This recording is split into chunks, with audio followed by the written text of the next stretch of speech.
നമസ്കാരം.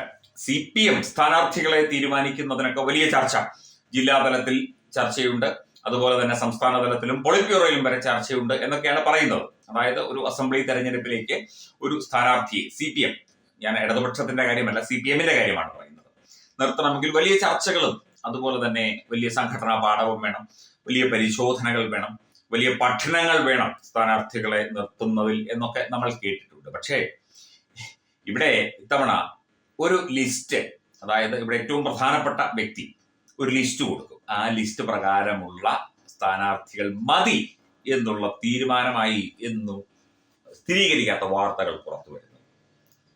ഇനി അടുത്ത പ്രാവശ്യം ധർമ്മടത്ത് ജയിച്ചാലും പ്രായാധിക്യം കൊണ്ടോ മറ്റെന്തെങ്കിലും ബുദ്ധിമുട്ട് കൊണ്ടോ മുഖ്യമന്ത്രിയാവാൻ പറ്റിയില്ലെങ്കിൽ തനിക്ക് പറ്റുന്ന, ഇടതുപക്ഷം അധികാരത്തിൽ വരികയാണെങ്കിൽ തനിക്ക് പറ്റുന്ന ഒരു MLA ടീമിനെ വാർത്തെടുക്കാനുള്ള പ്രിയപ്പെട്ട കാരണഭൂതന്റെ നീക്കങ്ങളുടെ ഭാഗമായിട്ടാണ് ഇപ്പോൾ ലിസ്റ്റ് തയ്യാറായിക്കൊണ്ടിരിക്കുന്നത് എന്ന് AKG സെന്ററിൽ നിന്നും തന്നെ ചില സഖാക്കൾ അറിയാതെ ഉറക്കം വിളിച്ചു പോകുന്നുണ്ട്. സ്ഥാനമോഹികളുണ്ട്, സ്ഥാനാർത്ഥി മോഹികളുണ്ട്, ഇടതുപക്ഷത്തിന് വേണ്ടി ദീർഘകാലം പ്രവർത്തിക്കുന്നവരുണ്ട്, ജനങ്ങൾക്കിടയിൽ നന്നായി പ്രവർത്തിക്കുന്നവരുണ്ട്, ജനങ്ങളുടെ ഒക്കെ തന്നെ ക്ഷേമാന്വേഷണം ഇപ്പോഴും തുടരുന്നവരുണ്ട്, അതുപോലെ തന്നെ കഴിഞ്ഞ തെരഞ്ഞെടുപ്പിലൊക്കെ പരാജയപ്പെട്ടവരുണ്ട്, ചെറിയ വോട്ടിന് പരാജയപ്പെട്ടവരുണ്ട്, ഇടതുപക്ഷത്തിന് വേണ്ടി കാലങ്ങളായി കൊടിപിടിക്കുകയും പ്ലക്കാർഡ് എഴുതുകയും ഒക്കെ ചെയ്യുന്ന, സമരത്തിന് പോവുകയും തല്ലുകൊള്ളുകയും ഒക്കെ ചെയ്യുന്നവരുണ്ട്. പക്ഷേ ഇവിടെ ഒരു പ്രത്യേക പട്ടിക പ്രകാരം മാത്രമായിരിക്കും CPM സ്ഥാനാർത്ഥികളെ തീരുമാനിക്കുക, നിർണയിക്കുക എന്നറിയുന്നു. ഇതാണോ പാർട്ടിയുടെ ജനാധിപത്യം? അല്ലെങ്കിൽ തന്നെ പാർട്ടി സെക്രട്ടറി കാരണവും ഇവിടെ മുഖ്യമന്ത്രി കാരണവും പാർട്ടി ഒരു പരിവമായി നിൽക്കുക. സർക്കാരിനെതിരെ ഉള്ള ആരോപണങ്ങൾ വേറെ, അതിനിടയിൽ പാർട്ടിക്കെതിരെയുള്ള ആരോപണങ്ങളും പാർട്ടിയുടെ തട്ടിപ്പും വെട്ടിപ്പും പുറത്തു വന്നതും ഒക്കെ തന്നെ വേറെ കാര്യം. ഇതൊക്കെ നിൽക്കുമ്പോഴും ഇവിടെ ലിസ്റ്റ് തയ്യാറാക്കി അവനവന്റെ ആൾക്കാരെ തിരികെ കയറ്റുന്നതിൽ കുഴപ്പമൊന്നുമില്ല. പക്ഷേ എല്ലാവരും അവനവന്റെ ആൾക്കാരായിരിക്കണം. മറ്റുള്ളവരെ ഒക്കെ തന്നെ ഒതുക്കി മുമ്പോട്ട് പോകാനുള്ള തീരുമാനങ്ങളുടെ ഭാഗമായി ഇത്തരത്തിൽ ഒരു പട്ടിക തയ്യാറാക്കിക്കൊണ്ട് സ്ഥാനാർത്ഥികളെ നിർണയിക്കാൻ CPM തയ്യാറെടുക്കുന്നു എന്നുള്ളതാണ് മനസ്സിലാകുന്നത്.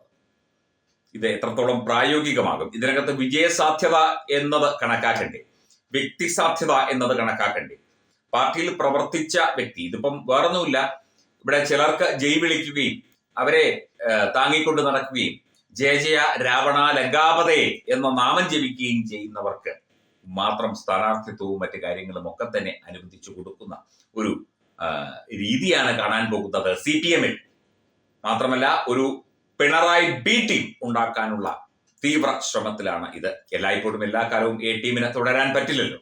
ഇനി B ടീം എങ്ങാനും വരികയാണെങ്കിൽ ആ B ടീമിനെ തന്നെ സ്വന്തം നിയന്ത്രണത്തിലാക്കിക്കൊണ്ട്, അല്ലെങ്കിൽ ചില ആളുകളുടെ പൂർണ്ണ നിയന്ത്രണത്തിൽ ആക്കിക്കൊണ്ട്, കയ്യിലമർത്തിക്കൊണ്ട് മുമ്പോട്ട് പോവുക, അതുവഴി പാർട്ടിയെ ശക്തിപ്പെടുത്തുന്ന ഒരു B ടീം, അല്ലെങ്കിൽ സ്വന്തം കാര്യം മാത്രം അവിടെ നടപ്പിലാക്കുന്ന ഒരു B ടീമിനെ CPM സൃഷ്ടിച്ചെടുക്കാൻ ഉള്ള ചില നീക്കങ്ങളാണ് ഇപ്പോൾ അണിയറയിൽ നടക്കുന്നത്.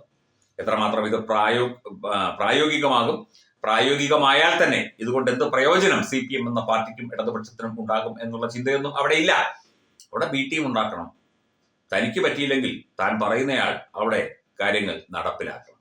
പണ്ട് സോണിയാഗാന്ധി മൻമോഹൻ സിംഗിനെ വച്ചതുപോലെ, സോണിയാഗാന്ധിക്ക് നേരിട്ട് ഭരിക്കാൻ പറ്റാത്തതുകൊണ്ട് സോണിയാഗാന്ധി ഒരു അധികാരത്തിന്റെ കേന്ദ്രമായി പ്രവർത്തിച്ചു, മൻമോഹൻ സിംഗ് ഒരു റബ്ബർ സ്റ്റാമ്പായി പ്രവർത്തിച്ചു. ഈ തിരുവനന്തപുരം കോർപ്പറേഷന്റെ കാര്യവും പറയുന്നത് പോലെ അങ്ങനെയാണ്. അതായത് അവിടുത്തെ ചില ടീമുകളുണ്ട്, ആനാവൂർ നാഗപ്പൻ, അതുപോലെ കടകംപള്ളി സുരേന്ദ്രൻ, B ജോയി തുടങ്ങിയ ടീമുകൾ, കുറെ CPMന്റെ കുറെ നേതാക്കളുണ്ട്. ഇവരുടെ ഒരു ചട്ടുകമായിട്ട് ആര്യ രാജേന്ദ്രൻ പ്രവർത്തിച്ചു എന്ന് പറയുന്നു. മാത്രമല്ല ആര്യ രാജേന്ദ്രനെ ഇപ്പോൾ ആരും തിരിഞ്ഞു നോക്കുന്നില്ല, പാർട്ടിക്ക് അവരെ വേണ്ട, അവരുടെ കാര്യത്തിലൊന്നും ഒരു ഇടപെടലുമില്ല. അവർക്ക് സത്യം പറഞ്ഞാൽ രാഷ്ട്രീയ ജീവിതം വളരെ ചെറുപ്പത്തിലെ തന്നെ അവസാനിച്ചു തുടങ്ങിയ പരാതികളും കേൾക്കാം. എന്തായാലും റബ്ബർ സ്റ്റാമ്പുകൾക്കൊക്കെ ഇങ്ങനെയാണ് ഫലമുണ്ടാകുന്നത്, രാഷ്ട്രീയമായാലും എവിടെയായാലും. അപ്പം ഒരു പിണറായി B ടീം ഉണ്ടാക്കാനുള്ള ശ്രമങ്ങൾ നടക്കുകയാണ് എന്നുള്ള വളരെ പ്രധാനപ്പെട്ട ഒരു റിപ്പോർട്ടാണ് വരുന്നത്. സഖാക്കളടക്കം ഭൂരിഭാഗം പേരും ഇതിനെ എതിർക്കുന്നുണ്ട്. എതിർക്കുന്നവരെയൊക്കെ മാറ്റി നിർത്തിക്കൊണ്ട് കൃത്യമായി തന്നെ കാര്യങ്ങൾ മുമ്പോട്ട് കൊണ്ടുപോകാൻ CPMലെ ഇത്തരം ആളുകൾക്ക് നന്നായിട്ട് അറിയാം. എന്തായാലും നടക്കട്ടെ കാര്യമായി തന്നെ. B ടീമെങ്കിൽ B team, C ടീമെങ്കിൽ C team.